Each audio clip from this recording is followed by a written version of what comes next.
What a pleasure it is for me to be here. It's so good to be able to come back to the States.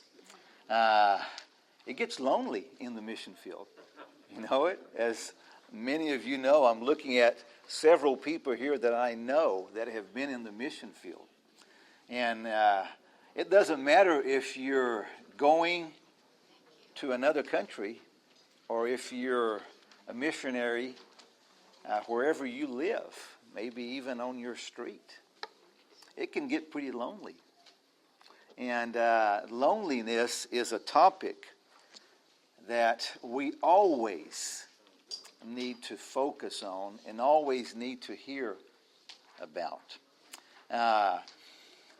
We've been back in Brazil. I was born in Brazil, and there he is, Jerry.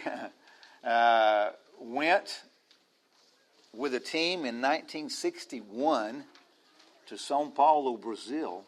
My dad was single, and he went 6 months afterwards. He arrived in January of 62. And I remember him telling all of his stories about trying to raise funds. It's difficult to raise funds even now. And I imagine 60 years ago, in the 60s, it was even harder to raise funds. And if you were single, trying to go to the mission field, it was even harder. And I remember my dad telling some stories about some churches that he would go to and try to raise funds. And some ladies would come and talk to him and say, I really don't know how much that you can do, but we're willing to help you. We want to help you to go to the mission field. I know at least you can pass out some tracts, but I don't know how much you can do going into the mission field being single.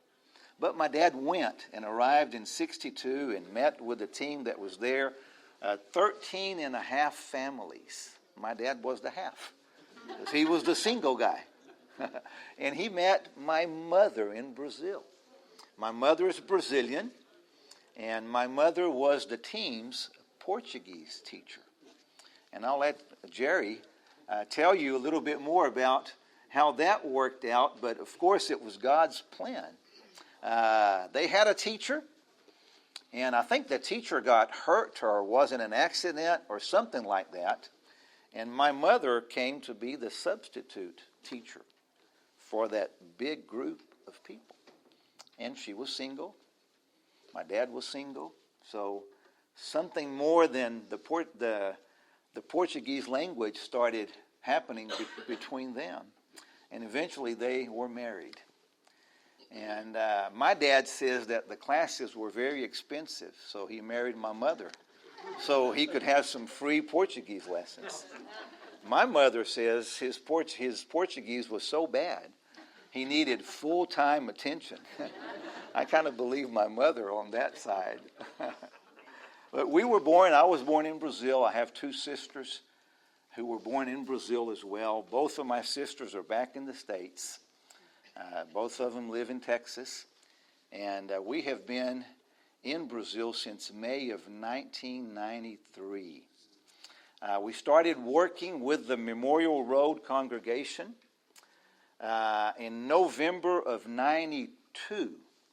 So this year in November, it will be 30 years since we've been supported by the Memorial Road congregation in Brazil. And we have two working fund congregations in the Oklahoma City area. The West Side congregation in Norman and the Southwest congregation in Oklahoma City, who have been our working fund congregations for almost 30 years as well. So God has blessed us with some wonderful churches and a wonderful work. See Taylor Cave here, who has been in Brazil as well as a missionary in Vitória, and Mel and Marlee Latorre, who have been missionaries forever, I guess. I just heard him a while ago talking to a couple and said that he married them 100 years ago. So I don't know how old he is, but it's so good to have everybody here. Well, let's talk a little bit about loneliness, which is our topic today. Surviving loneliness. These last 2 years have been strange years. Years of loneliness for a lot of people, just like we heard a little bit earlier, Tommy talking about anxiety and loneliness. And in Brazil, it's not any different than it is here in the United States. And we see that happening in Brazil. Lots of different things happening because of COVID-19. And people feeling lonely, and suicide rates going way up, and anxiety levels, and people are afraid to leave their homes because they're afraid to touch different things. And we're still wearing masks in Brazil. Things are not as good as they are here in the States. I arrived on Thursday morning from Brazil. And of course you have to wear a mask on your plane. It's a 10-hour plane trip, so it's hard to have your mask on for 10 hours. But everybody on the plane was wearing a mask, and you have to leave the airport and you're wearing a mask. And I went to rent my car, and when I get there, I'm the only one that's wearing a mask. Nobody else is wearing a mask. And I get here to Oklahoma City, and it's close to 1 o'clock, and I'm going somewhere to have lunch, and I'm wearing a mask, and I go in the restaurant, and nobody else is wearing a mask.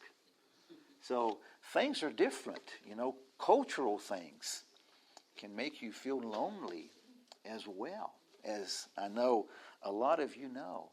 And as I was researching for this topic, a year ago, we were supposed to have this meeting a year ago, and we couldn't have this meeting because of COVID.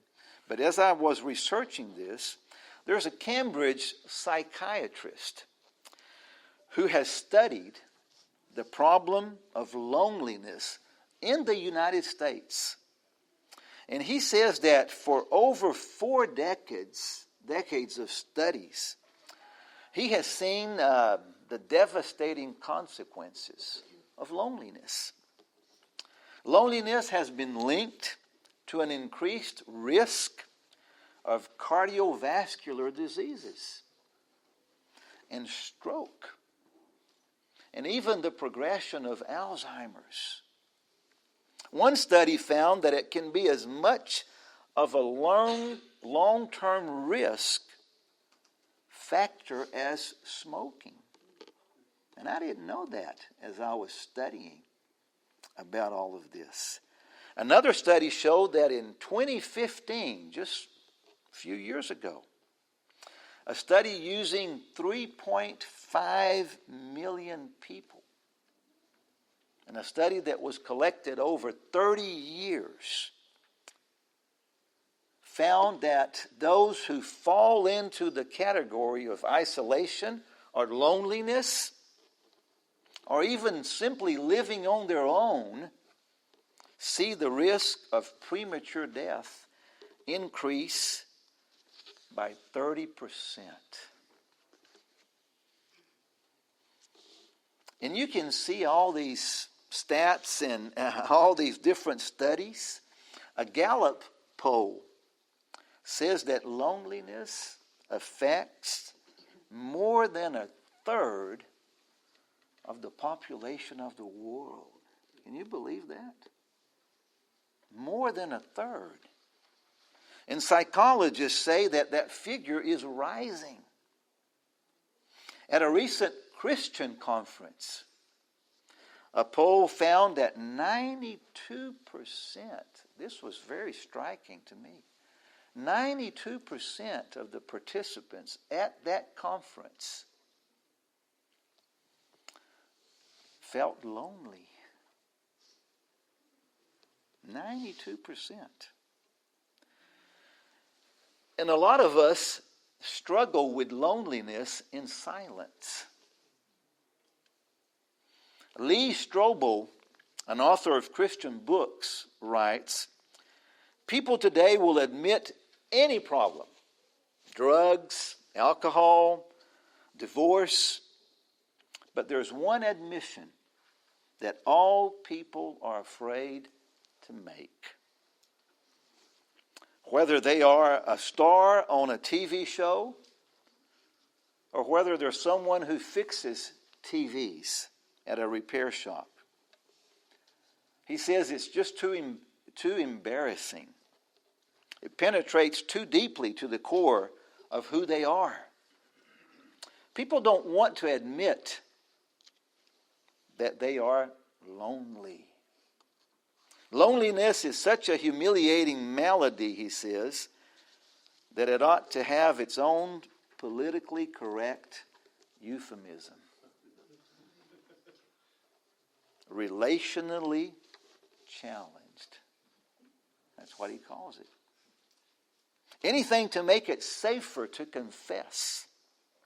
Because right now, he says, it's taboo. It's an affliction of losers and misfits. And to be honest, of respectable people like you and me. That's what he writes. And that's true of a lot of people. That Cambridge psychologist or psychiatrist that we started talking about concluded his study saying that many people have a hard time admitting that they're lonely. He says admitting you're lonely feels very much like admitting that you're a loser. Psychiatry has worked hard to destigmatize things like depression, and to a large part it has been successful. People are comfortable saying that they are depressed, but they're not comfortable saying that they're lonely. It's like the young teenager or the young preteen sitting alone in the cafeteria at school. Loneliness is something that has been with us for a long time. And it's a problem that a lot of people have. Just listen to our music, and you can see loneliness in their voices. Carole King, winter, spring, summer, or fall, all you have to do is call, and I'll be there. Paul McCartney, all the lonely people, where do they all come from? All the lonely people, where do they all belong? Elvis Presley, just take a little walk down Lonely Street to that Heartbreak Hotel. James Taylor, do me wrong, do me right. Tell me lies, but hold me tight. Save your goodbyes for the morning light, but don't let me be lonely tonight. Phrases like, no one understands me. Does anyone really care about me? If I died, would it matter? No one knows the real me, and if they did, they probably wouldn't like me. You probably heard that. Maybe you've even said that. Loneliness is something that we all struggle with, and we're surrounded with people that we know are lonely. And our topic this morning is surviving loneliness. How can we survive loneliness? What does the Bible teach us about surviving loneliness? When God created the world, He declared that everything was good. And you know that. He said that the sun, the earth, the moon, the stars, everything was good. He was pleased with the animals, pleased with the mountains, pleased with the oceans, pleased with the trees. Above all, God was most proud of His best work, men. All was good except one thing. And you know that. Genesis 2:18. It is not good for men to be alone. Loneliness was a problem that God fixed by doubling the human population from 1 to 2. And then opening the way for centuries of arguments over who gets to hold the remote control. Isn't that right? My wife, Robin, took care of that because she took the batteries out of my remote control. So every time I sit down, and I like to don't give ideas. yeah, I like to see all the channels at the same time. You know, we like to flip the channels and see what's going on. She likes to stay on one channel, so she takes the batteries out of my remote control.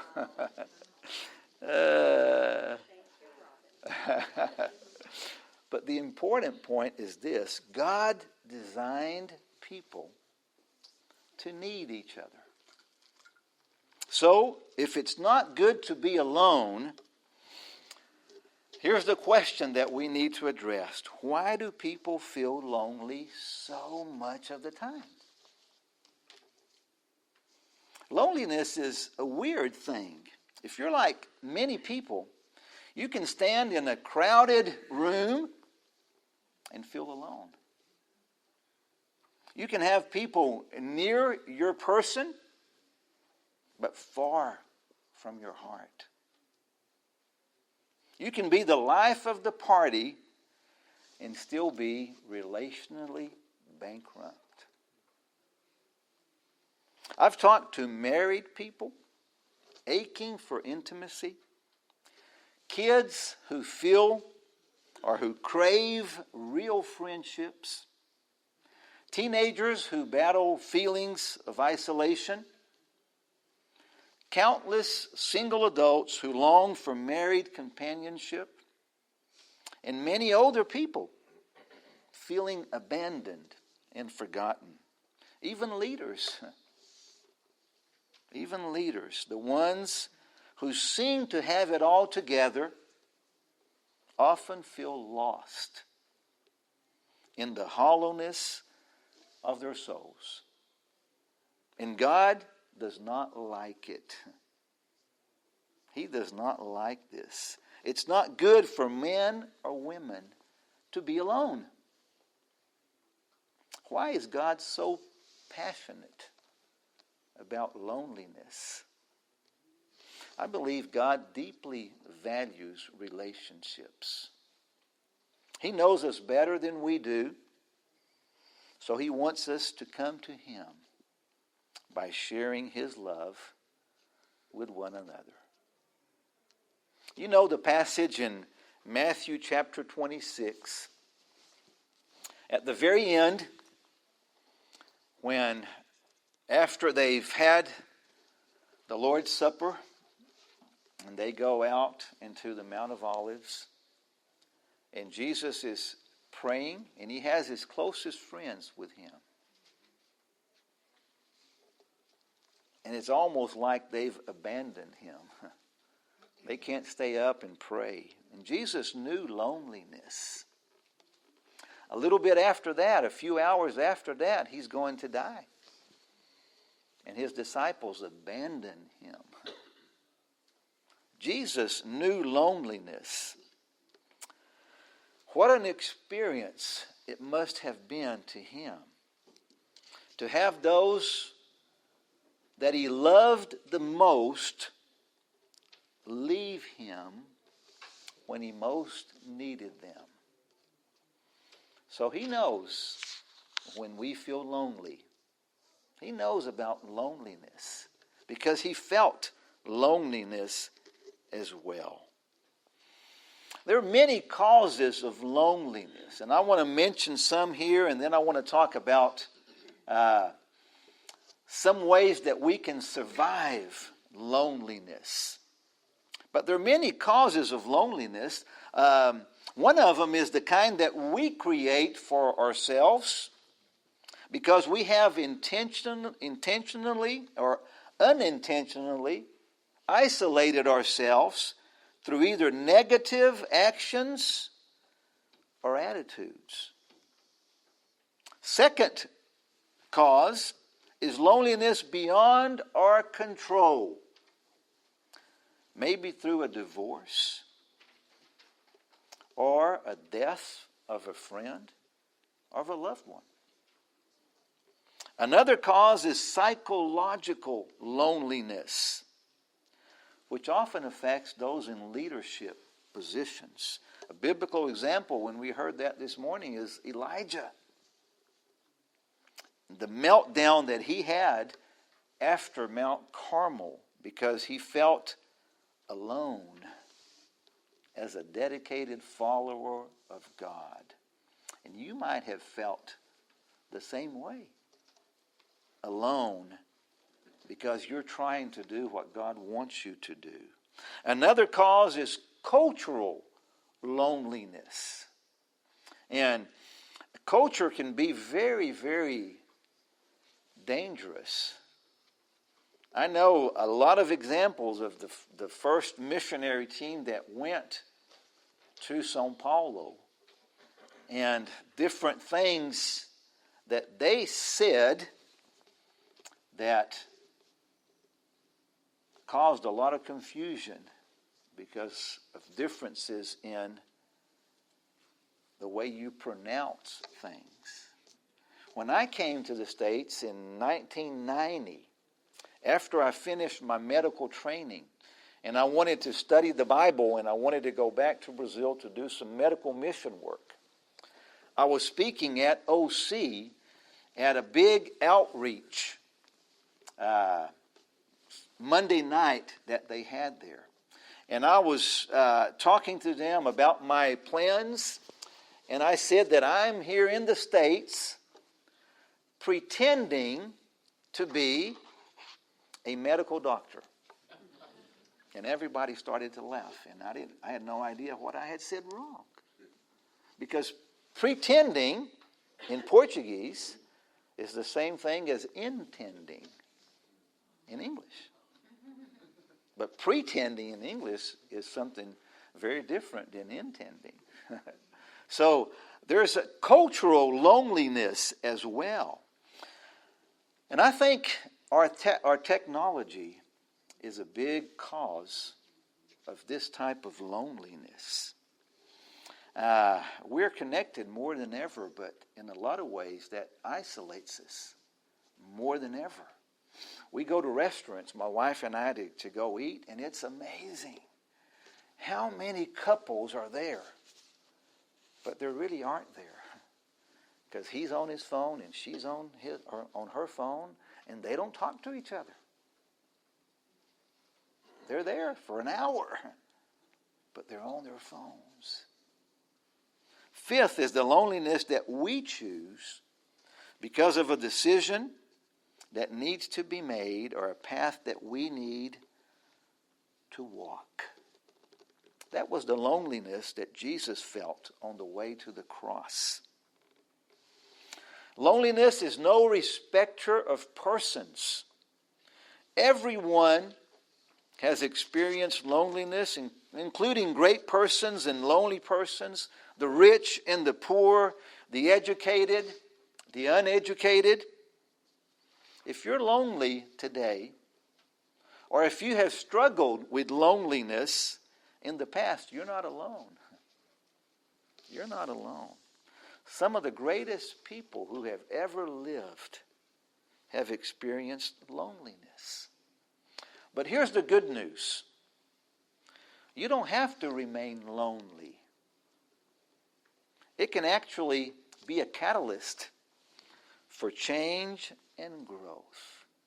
So how can we overcome loneliness?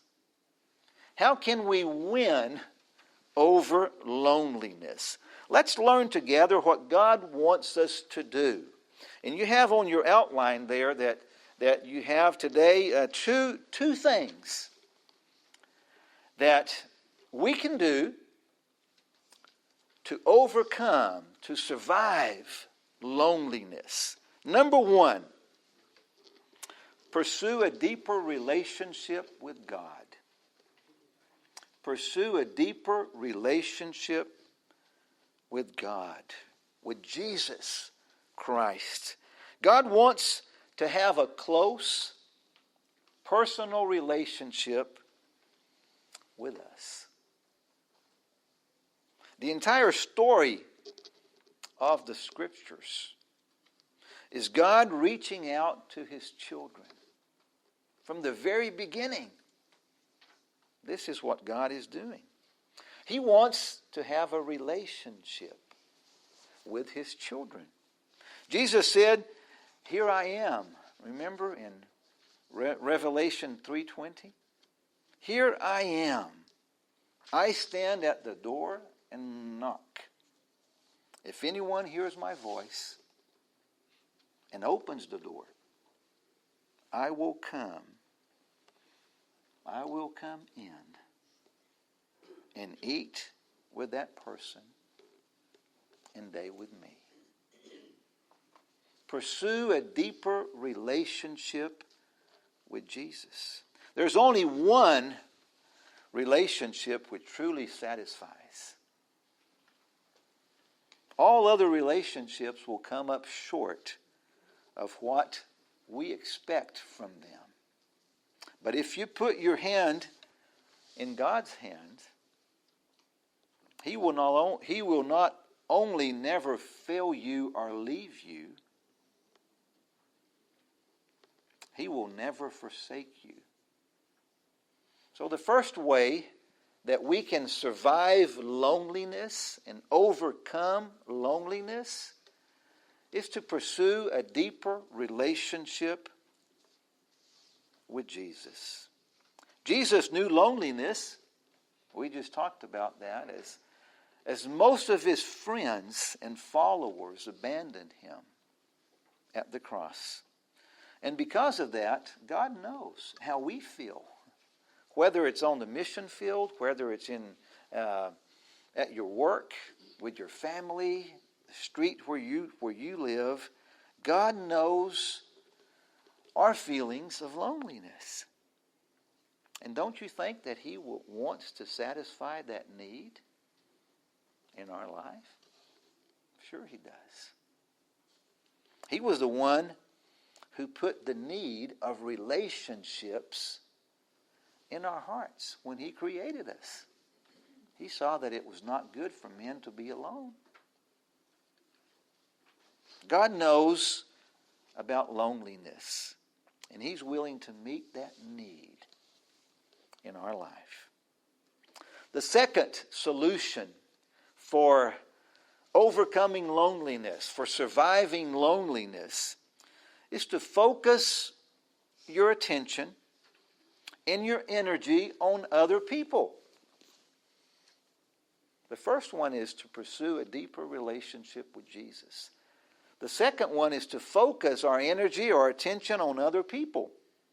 If you want to get through and survive loneliness, you have to pour your life in others instead of waiting for someone to fill that emptiness in your life. And a lot of times we act in the wrong way. We're waiting for somebody to come and fill our loneliness. The way to survive this is to do the exact opposite. Is to focus our attention and energy on other people. I remember when I was growing up, we had a next door neighbor named Tim. Not Tim Lewis. And Tim was 3 years older than I was. And he was starting high school. And he was feeling lonely. And his dad made a statement that I will always remember. He said, "Tim, to have a friend, you first need to be a friend. To have a friend, you first need to be a friend." A famous author put it this way: you can make more friends in 2 months by becoming interested in them than you can in 2 years by trying to get them to be interested in you. And that's true. There's only one way to combat loneliness, and that is to proactively establish solid relationships. Focus your attention and energy on other people. And I want to finish this morning by giving you 5 ingredients, 5 A's, 5 ingredients for enduring relationships. Number 1 is affinity. Affinity. You have to have something in common with other people. There has to be something you just like about the other person. Certainly you've met people with whom you just hit it off. The minute you knew them, that's affinity. David, I believe in the Bible, experienced that with Jonathan, as there was an immediate bond between them, and they became best of friends. Affinity. Affinity is the beginning of building a deep and lasting relationship. People who hold similar values, beliefs, or interests are those you'll be more likely to bond with for life. I remember my father trying to evangelize his neighbors, and he became their friends. He found something that they liked, and he started liking that. And my dad started collecting several things because the friends that he wanted to make collected those things. So my dad had a baseball hat collection, a keychain collection, a rock collection, and all that, because that's what others were interested in, that he was trying to befriend. So the first ingredient of making deep relationships is affinity. Number 2, acceptance. Acceptance. Can you remain a friend in the best and worst times? Can you love people? Or do you drop them like a hot potato when they hurt you? When they disagree with you? Deep relationships require that we accept the person no matter what and where there is a fault. This is especially true of followers of Christ in their relationships. A lot of people will hurt us, will disagree with us, but if we accept them, that helps us to make deeper relationships and helps us to survive loneliness. Number 3, authenticity. Authenticity. The key to true friendship is being real and honest about who you are and how you feel. Bill Hybels tells the story, and you might have read this in one of his books, of a newly promoted major who had moved into a makeshift office during the Gulf War. And he was unpacking all of his things when out of the corner of his eye, he notices a soldier with a toolbox coming his way. Wanting to seem important to that soldier, the major grabs his phone and says, "Yes, General Schwarzkopf. Of course. I think that's an excellent plan. You've got my support on it. Thanks for checking with me. Let's touch base again soon.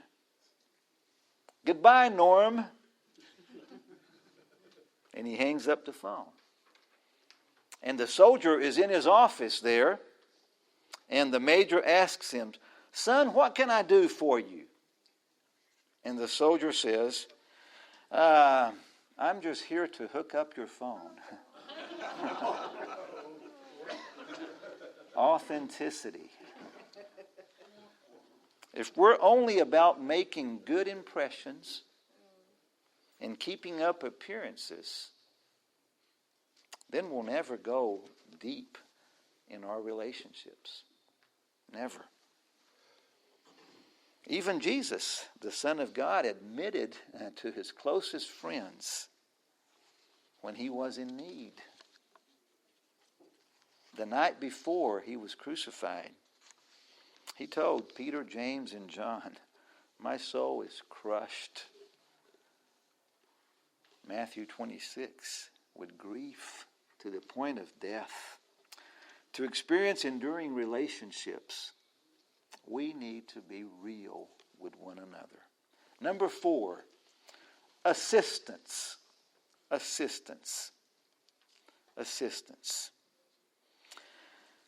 How do you keep friendships real? How do you keep friends when you really need them? Real friends put aside their own agenda and help when they're needed. I know probably all of us in this room, we're probably doing some things that we were wanting to do when we get a call saying, "I need you." Assistance. Real friends put aside their own agenda and help when they're needed. And number 5 is affirmation. Affirmation. 1 Thessalonians 5:11, encourage one another and build up one another. To build encouraging and enduring relationships, we need to affirm others. Affirmation. There's enough criticism going around, so set yourself apart from that. Be an encourager instead of a criticizer. It takes 4 positive comments to balance out 1 critical comment. Isn't that something? I heard this story some years ago, and I don't know who told this, but it fits with affirmation. Somebody was saying, when my son Scott was a senior in high school, he used to cause problems by parking his truck in the driveway. Nobody could get in or out because his truck was big enough to go to war.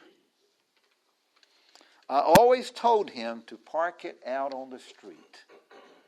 One day I came home to find he not only blocked the driveway with his truck, but had left and taken the keys with him.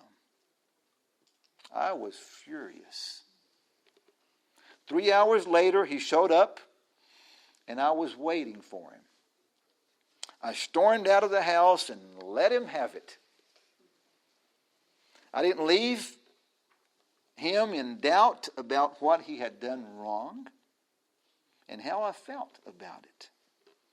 As I was walking back to the house, Scott raced after me and followed me into the kitchen. He said, "Dad, you forgot the last part of the reprimand. You know, the part about you're a good kid. I love you. And this is so unlike you." I cracked up laughing and we hugged each other. Scott never left his truck in the driveway again.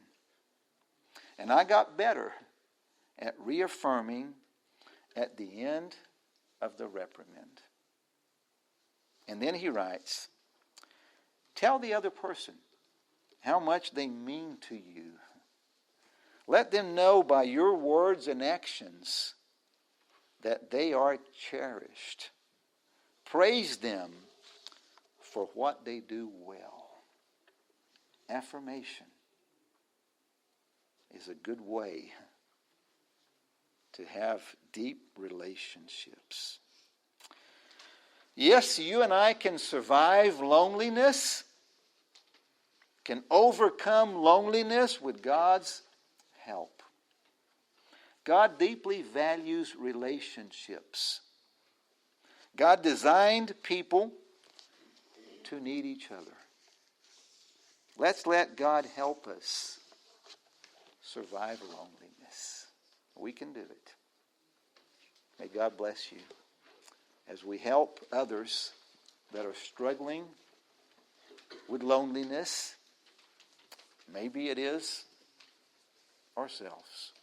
May we remember that God cares, God knows, and He deeply values relationships, and He wants to help us. May God bless all of us.